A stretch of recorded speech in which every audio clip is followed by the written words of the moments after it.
नमस्कार, कादंबरीच लाईफस्टाईल किचनमध्ये तुम्हा सर्वांचे स्वागत आहे. आज बनवूया करडईची भाजी. हो, आता ह्या सीझनमध्ये आपल्याला वेगवेगळ्या पालेभाज्या बघायला भेटतात.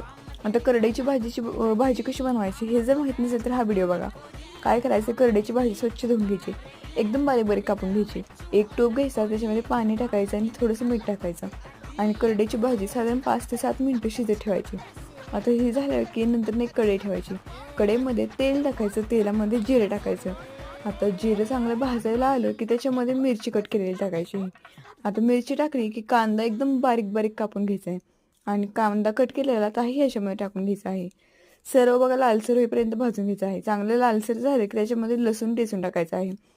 लसूण टेचून झाला की आपण जी करडईची भाजी कट केलेली होती, शिजवून घेतलेली होती, ती पिळायची चांगली, त्यातलं सगळं पाणी काढून घ्यायचं आणि ह्याच्यामध्ये टाकायची आहे. चवीनुसार मीठ टाकायचं आणि मस्त भाजी परतून घ्यायची. आजची रेसिपी कशी वाटली नक्की सांगा आणि हो, सबस्क्राईब करा. धन्यवाद.